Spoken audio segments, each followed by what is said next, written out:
Here with women's soccer coach Todd Shulenberger. And coach, coming off a weekend where you were able to get a win and another result. Talk about the growth of the team through last weekend.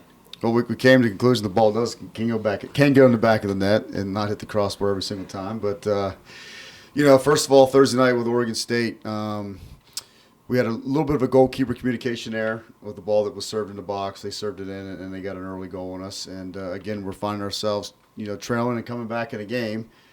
We've been through it enough, so the composure of being down was there. I think they've understand the pressure of being down, and then we got a couple good looks, and the ball did go in the back of that. 2 good goals there to win it, and a feisty Oregon State team in a wet condition, a team that's also fighting for their life as well. So it was a good result. And then on Sunday, Oregon, first 20 seconds of the game, we hit the post down on the side. Morgan was in on a breakaway, and it just didn't roll in. And so here we go, and we give up I won't say a fluky goal. They broke us down a little bit on the right flank, and we got caught in a little bit of transition, and they score a goal, and we're chasing the game again. And again, come back and had plenty of the ball as we did on the Oregon State game. Plenty of opportunities, great possession, and finally got a goal there. And the one Amy Neal finally got her goal. And I said after the press conference, I told her she will get one before I should have said 2 because she hits the one over the goalkeeper, it hits the crossbar as well. So I'm kicking myself for not telling her 2. But these kids are still fighting. They still have plenty of energy. This team has not quit on us, the staff, or anybody all year, and we look forward to our next game. Nice little change of reversal of fortune when it's been your younger players scoring all the goals this year, and this past weekend 3 seniors put a goal in each. That's got to be nice to see for them. Yeah, absolutely, because it's been, our top 3 goal scorers still to this date are 3 freshmen, and there's good and bad to that, and I am glad that these seniors got in, and Cato got another, Kai got another, and then Amy got her first. So these last 3 games are cleared for them. We don't have a postseason this year. It all comes down to one more game, so I expect these seniors to continue to rise their game up. Before we look to Washington, one thing that didn't change throughout the season, you continued to hammer the goal. You get looks, you get shots. A couple of them went in this week, just not enough. Yeah, we spent every day out there, and we did this morning again, and it's just going to be continue to put these young players in situations where they have pressure. They got to be more composed. They get more relaxed. And we rehearse it every day. It's going to take some time, but it did go in. We're just hoping that some more go in on Thursday night. Well, speaking of Thursday night, the rivalry game with the University of Washington, with the Huskies coming to town, they probably haven't had the results they were hoping for. But what makes them a dangerous team? Oh, they're dangerous. They're very attack-minded, oriented. Keever's an unbelievable player.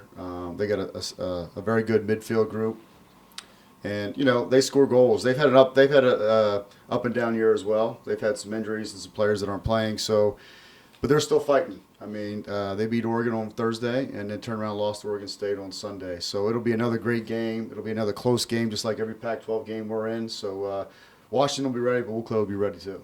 Your players' infatuation with the crossbar bewilders me sometimes, but you guys started off so hot and well in the first half and the second half, and then it kind of dipped once you got to like the 20th minute in the first half.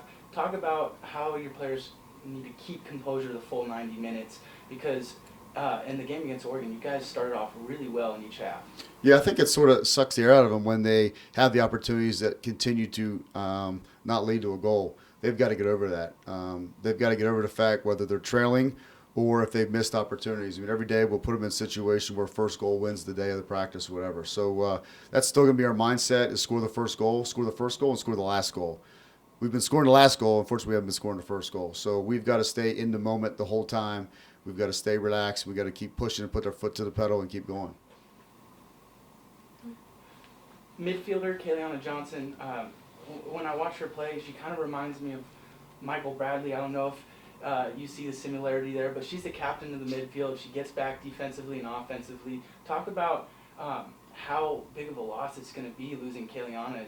She's the she's a captain out there in the midfield. She is, and you hit the nail on the head of who she reminds you of. I mean, she's the energized bunny. She needs the ball at her feet, and she's not afraid to go hunt the ball either defensively.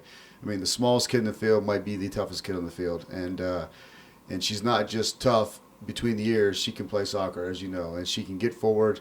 She possesses the ball well. She's a 2-footed player that likes to get forward, and again, we'll get back and do the dirty work. So it's going to be a huge loss, no question about it. Every time you lose a senior, last year we lost 4 great ones, and we lost 3 pretty good goal scorers. Well, Courtney Gutlein, Bo Brummer, and Kara Wagner. And unfortunately, we haven't recovered from that yet. So we got to find a way to recover with Kai, because she's going to be just as big of a loss as all these other seniors will be as well.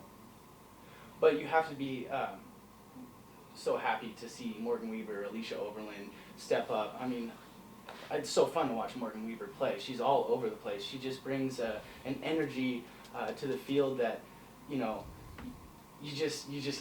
can't see. So talk about them, and also Sophia and Maddie Harrell, because Maddie and Sophia, they're going to step into some big shoes next year in the midfield. Yeah, Morgan and Alicia, you said, and even Katie Jones, all 3 young players, and to think the amount of goals they scored, it's got to be a bright spot for us for next year. They've not only scored goals, but they've been in key games, key moments, and a lot of minutes this year. And we're excited with their growth and where they're at, and we look forward to them next year. Maddie and Sophia, yeah, they've got to get out there now and fill their role too. They've got to be I'll be challenging them not to be a spring player, but to be a fall player. Spring is when we develop and get better, but the lights aren't shining in the spring. So we got to be, those two will have to pick up the roles in that attacking mid and holding mid role wherever we're at from a possession standpoint, but more importantly as a production on goals and assists. They're going to need to step their game up as well. You're good? Looking at the stats this season, I mean, you guys scored 21, you give up 21, you have 313 shots compared to, 198. I mean, soccer, there is some luck involved every now and then. Has this team, have you felt like they've just been unlucky in certain situations? Because, obviously we need to see the growth on the road. You have a young team, you still do have senior-laden leaders, but 0-6 on the road, you took 2 tough road trips. I mean, whenever you go to Cal and Stanford and UCLA, USC, you want to see some growth. So have you felt you've seen enough growth from your team throughout the season where you're going into next year and you feel good about going on road series? I would say your first question is, we're completely opposite than last year as far as our road record. Last year we were undefeated in the Pac-12. Now, in fairness, we had the California schools on the road this year, but every one of those games we were in on the road. Last-minute goal here, last-minute goal there. Have we grown in possession? I still think we are a better soccer team now as far as playing soccer, and you can ask the coaches in the conference. Is we unlucky? You can say that to a degree. I'm a big believer you got to create your own luck too. We've had some different situations go against us too in the game. I'll leave it at that. That was a little bit strange to me, and we had to go through that. So unlucky, yes. We got to create our own luck. We got to create our own luck as well. Have we grown? I do think so. I'd be more worried right now in the last game if we weren't top 3 in this conference in shots, okay? Because if we had nothing to show for down there with shots and we're like bottom of the league in shots, bottom of the league in goals, then we got some issues. So it just shows me we got to spend more time in front of the goal in the spring. Continue to build this team and our possession, how we want to play, but now we've got to show something on that back end. So, yeah, I do think we grow. And I still think if we would have snuck in, if we could have maybe got one more other result or two, I really think we'd have been a dangerous team because we're an unknown team. Because if we get one, many could come. Or we could do the same thing we've done all year, which just hang around, frustrate teams. It's unfortunately frustrate ourselves. But I definitely think we have grown here. Yeah, it seems like the levees are cracking. They just haven't broke yet. I just have one last question. Sorry for all the questions there. But, your halfback play, I love watching Kelsey Crenshaw and Jordan Branch because they know the right time to make their runs. And they get back. It's a ton of fun to watch. Talk about their progression. They're both going to be back next year. Megan O'Neill as well on that back line. Seems like the defense is going to be pretty stout going into next season. Yeah, and we'll get Grace too because Grace has been out majority of the year. She started about every minute last year. She's come back and getting back, and we'll get some good minutes this Thursday. Absolutely, our back line is the key to how we want to play. 3 of those kids, to be honest with you, didn't even play in the back line in club ball.